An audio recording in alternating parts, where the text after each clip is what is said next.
महोदय, भारत के स्कूली पाठ्यक्रम में क्या-क्या भिन्नताएं पाई जाती हैं?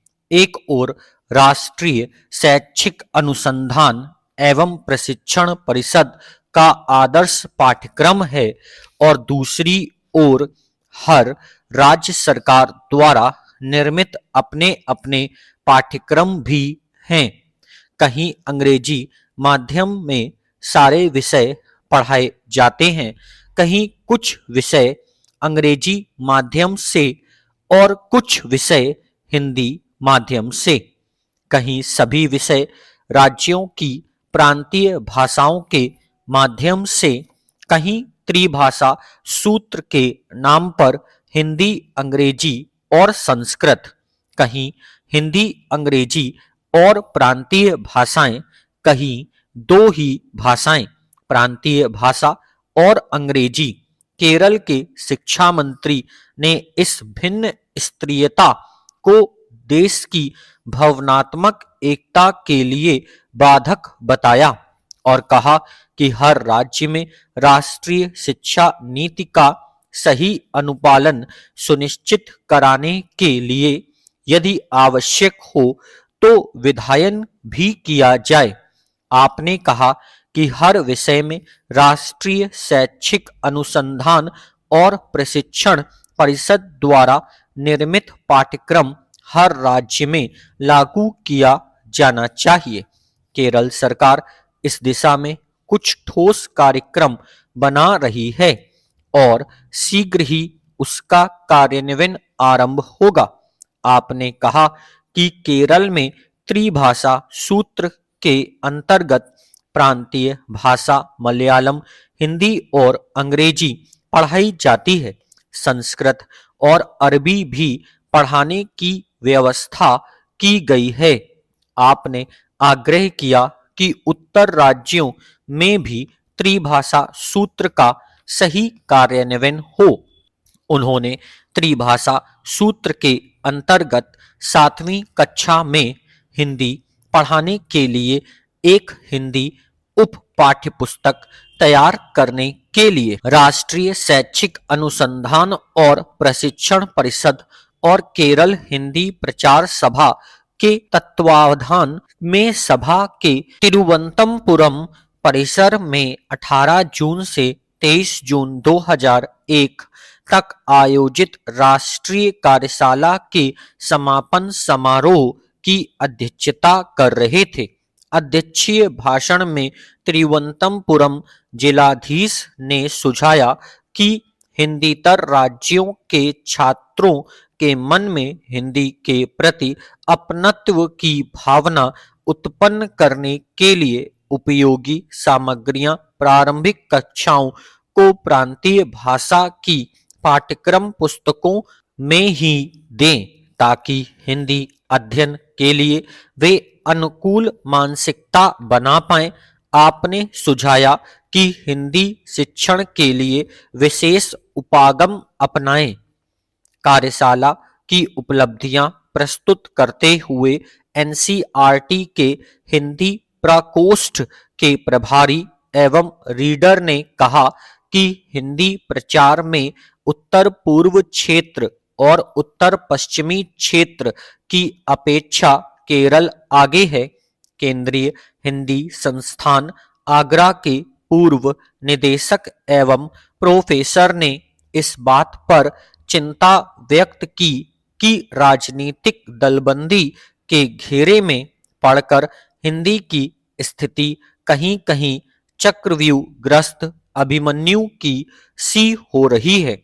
दक्षिण भारत हिंदी प्रचार सभा के हैदराबाद केंद्र के प्रोफेसर ने सुझाया कि हिंदीतर राज्यों की स्वैच्छिक हिंदी संस्थाएं हिंदी शिक्षण के लिए उपयोगी दृश्य श्रव्य सामग्री का निर्माण करें। केंद्रीय हिंदी निदेशालय के उपनिदेशक पूर्व से आग्रह है कि अंग्रेजी के स्वभाव प्रेम से हम प्रेरणा ग्रहण करें। कविता के प्रमुख कवि ने चाहा कि हिंदीतर राज्यों के छात्र हिंदी में भी बोलना प्रारंभ करें ताकि हिंदी उनके लिए अधिक सरल लगे। महोदय, भाषा त्रैमासिक के संपादक ने सुझाया कि हिंदीतर भाषा भाषी हिंदी छात्र अपनी अपनी मातृभाषा की उत्तम रचनाओं का अनुवाद हिंदी में करें। केंद्रीय हिंदी संस्थान आगरा के पूर्व प्रोफेसर शर्मा ने बताया कि हिंदी अध्यापन में गुणात्मक सुधार लाएं। डॉक्टर अंबेडकर फाउंडेशन के अध्यक्ष ने कहा कि भारतीय भाषाओं में विविध विषयों पर विश्वकोशों का निर्माण तुरंत किया जाना चाहिए। कार्यशाला का उद्घाटन केरल सरकार के संस्कृति मंत्री ने किया था। उन्होंने कहा, अपेक्षित राजनीतिक इच्छा के अभाव के कारण ही हिंदी क्षेत्र में त्रिभाषा सूत्र का सही कार्यान्वयन नहीं हो पा रहा है। इस विषय में जो उपेक्षा की भावना पाई जाती है उसे दूर करना होगा। देश की भावनात्मक एकता को सुदृढ़ करने के लिए यह अत्यंत आवश्यक है। उद्घाटन सम्मेलन की अध्यक्षता करते हुए केरल विश्वविद्यालय के कुलपति ने कहा कि यदि कहीं कहीं हिंदी विरोध के नाम पर केवल द्विभाषा सूत्र अपनाया जा रहा है तो उसका मुख्य कारण कुछ हिंदी भाषियों की कट्टरवादिता है। हिंदी पर अधिकार पाना दक्षिण जनता के लिए एक भौगोलिक आवश्यकता है। केंद्रीय हिंदी संस्थान आगरा के प्रोफेसर ने कहा कि हिंदी की उप पाठ्यपुस्तकों में प्रांतीय संस्कृतियों के अंशों का इस प्रकार समावेश करें कि हिंदी की प्रकृति में हस्तक्षेप न हो। केरल हिंदी प्रचार सभा के मंत्री एवं अखिल भारतीय हिंदी संस्थान संघ के सचिव के कुशल निदेशकत्व में कार्यशाला अत्यंत सफलतापूर्वक संपन्न हुई। बायोमास को कोयले में बदलने की साधारण तकनीकी है।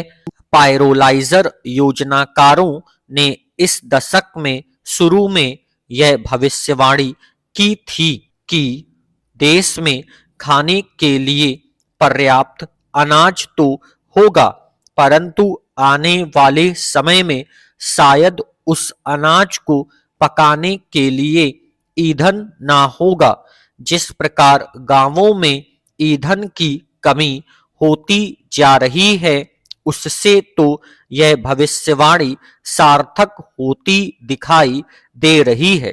यह हमेशा होता है कि आदमी अभाव और परेशानियों के तत्काल और तुरंत हल ढूंढने में लगे रहते हैं। इसका परिणाम होता है कि जिस पीढ़ी ने हल खोजा है वह उन्हीं की समस्या हल करता है और आने वाली पीढ़ी पुनः नई समस्याओं और उनके हल में उलझ कर रह जाती है।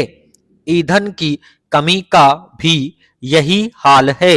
इस समस्या के लिए भी फिलहाल वाला हल ढूंढा गया। बाहर से गैस और कोयला मंगवाकर इस समस्या का हल खोजा गया। समस्या का समाधान ऐसा होना चाहिए जो स्थायी हो। उनके लिए तकनीकी ढूंढी जाए, वह वर्तमान पीढ़ी परिष्कृत करें, इस तरह विकसित करें कि इससे आमदनी भी हो और स्वरोजगार के अवसर बढ़ें। ईंधन की समस्या से सबसे अधिक प्रभावित गांव है। वहां तो जल्दी से वैकल्पिक साधन भी नहीं मिल पाते। आवश्यकता है गांव के परिवेश में ही वैकल्पिक साधनों की खोज की जाए। गांव की समस्या का हल गांव में ही खोजा जाए। Full stop.